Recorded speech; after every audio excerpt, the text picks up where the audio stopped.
Assalamualaikum. Hai teman-teman. Perkenalkan, nama saya Nabila Putri Alini dengan NIM A1J224004 dan teman saya Keisha Mulyasari dengan NIM A1J224059.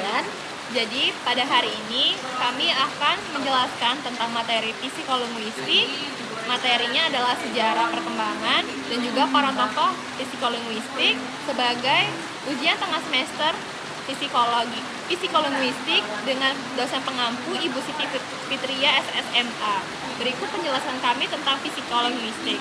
Pertama, psikolinguistik merupakan disiplin ilmu yang menggabungkan kajian bahasa atau linguistik dan psikolog. Awal perkembangan psikolinguistik dapat dibagi menjadi dua tahap. Yang pertama, tahap formatif pada tahun 1950-an dan tahap yang kedua yaitu tahap linguistik dan kognitif. Selanjutnya, kami akan melakukan sesi tanya jawab. Seberapa paham sih kami tentang psikolinguistik dan materi yang kami sampaikan tersebut? Kepada saudari Keisha, saya persilakan untuk bertanya kepada saya. Langsung saja ya. Di sini saya ingin bertanya kepada saudari Bila, apa yang kamu pahami tentang sejarah psikolinguistik selama belajar akhir-akhir ini? Nah, menurut saya sih psikolinguistik itu adalah ilmu yang mempelajari antara bahasa dan pikiran manusia. Gimana sih bahasa itu diproduksi, dipahami, dan diperoleh. Dan juga psikolinguistik kan dua gabungan dari psikolog dan linguistik. Jadi itu tuh kayak mempelajari keduanya gitu secara sekaligus. Terus yang saya tahu psikolinguistik itu mulai berkembang pada abad awal 20-an gitu. Baik. Ini pertanyaan yang selanjutnya, aku pengen nanya, siapa saja yang berperan di dalam psikolinguistik? Tokoh penting dalam perkembangan psikolinguistik ini ada Noam Chomsky yang mengemukakan teori generatif grammar dan gagasan bahwa manusia memiliki kemampuan bawaan untuk berbahasa. Selanjutnya ada B.F. Skinner, yaitu tokoh behaviorisme yang memandang bahasa sebagai perilaku yang diperoleh melalui penguatan atau stimulus respon. Yang ketiga ada Jean Piaget dan juga Lev Vygotsky dan Eric Lebernet dan George A. Miller. Nah, itu sih menurut saya para tokoh dalam perkembangan psikolinguistik. Nah, pertanyaan yang terakhir nih yang pengen aku tanyain ke saudari Bila. Menurut Bila, tahun berapa psikolinguistik itu ditemukan? Menurut saya, istilah psikolinguistik itu pertama kali digunakan sekitar tahun 1951 dalam seminar di Cornell University di Amerika Serikat. Namun bidang ini tuh pertama kali resmi diakui sebagai disiplin ilmu, bukan psikolinguistik. Setelah terbitnya buku Psikolinguistik, A Survey, A Theory and Research Problem pada tahun 1954. Baik. Begitulah penjelasan dari Bila. Selanjutnya mungkin Bila bisa bertanya kembali ke saya. Oke, boleh dong nanya ke Keisha. Boleh dong. Menurut Keisha, bagaimana sih perkembangan psikolinguistik selama ini? Kalau perkembangan psikolinguistik selama ini tuh awal mula berkembangnya itu kan dari 1950-an. Awalnya itu fokus pada proses mental dalam berbahasa. Namun kini berkembang pesat dengan pikiran otak dari manusia yang mencakup studi tentang pemerolehan, tentang pemrosesan dan gangguan bahasa. Itu sih menurut saya. Itu ya Keisha. Iya. Boleh dong nanya lagi nih. Boleh. Tahun berapa sih psikolinguistik itu masuk di Indonesia dan bagaimana sih perkembangannya di Indonesia ini? Kalau awal masuknya psikolinguistik di Indonesia itu sekitar tahun 1970-an. Awalnya hanya bagian kecil dari linguistik, lalu berkembang jadi bidang tersendiri di universitas.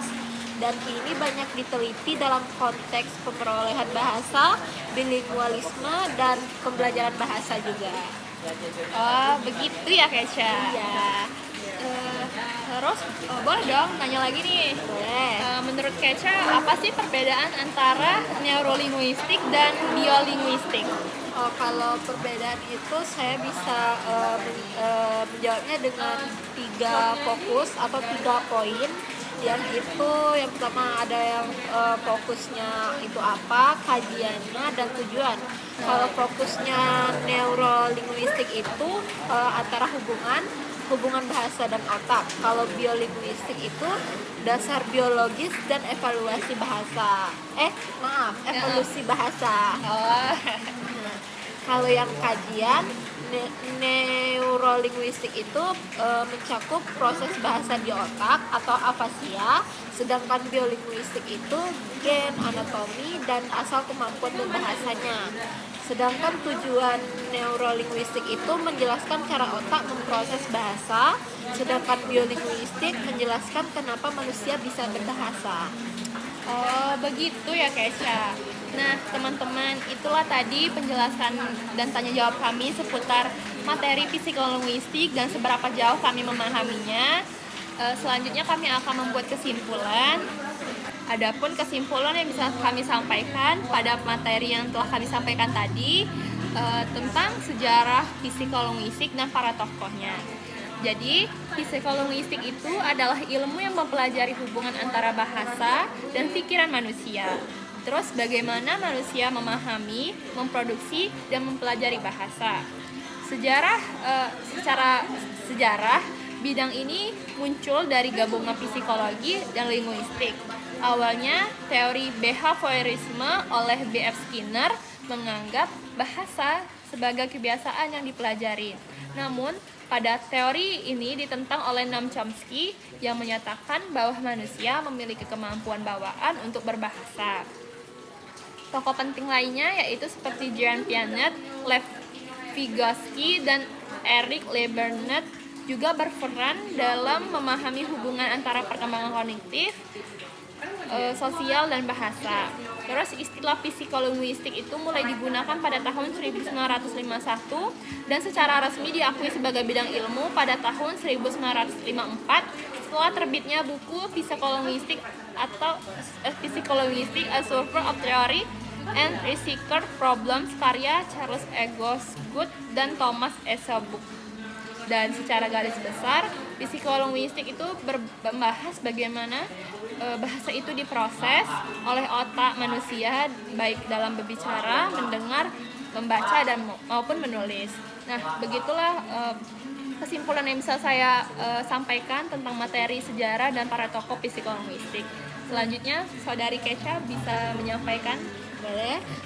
Kesimpulan dari materi ini yang bisa saya ambil yaitu psikolinguistik adalah ilmu yang mempelajari hubungan antara bahasa dan proses mental manusia. Bidang ini menjelaskan bagaimana bahasa dipahami, dihasilkan, dan diperoleh oleh manusia sejak lahir hingga dewasa. Perkembangannya berawal dari kerjasama antara psikologi dan linguistik.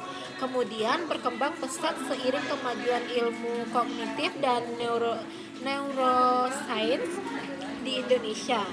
Sedangkan psikolinguistik sendiri mulai dikenal sejak tahun 1970-an dan kini menjadi bidang penting dalam studi bahasa dan pendidikan di Indonesia. Nah, secara umum, psikolinguistik membantu kita memahami bahwa bahasa bukan hanya alat komunikasi, tetapi juga cerminan cara kerja, pikiran, dan otak manusia. Begitu yang bisa saya ambil dari kesimpulan materi. Nah, dari kesimpulan tersebut, kita tuh punya pendapat yang berbeda ya, namun dengan dengan materi yang sama gitu, sama-sama tapi dengan cara pembahasan dan menyampaikannya itu berbeda. Baiklah teman-teman semua, demikianlah presentasi yang dapat kami sampaikan pada kesempatan kali ini. Kami juga menyadari bahwa penjelasan ini tentu masih jauh dari kata sempurna, namun kami juga berharap apa yang setelah kami paparkan dapat menambah wawasan kita semua. Terima kasih teman-teman atas perhatian dan waktu yang telah diberikan. Kurang dan lebihnya kami memohon maaf.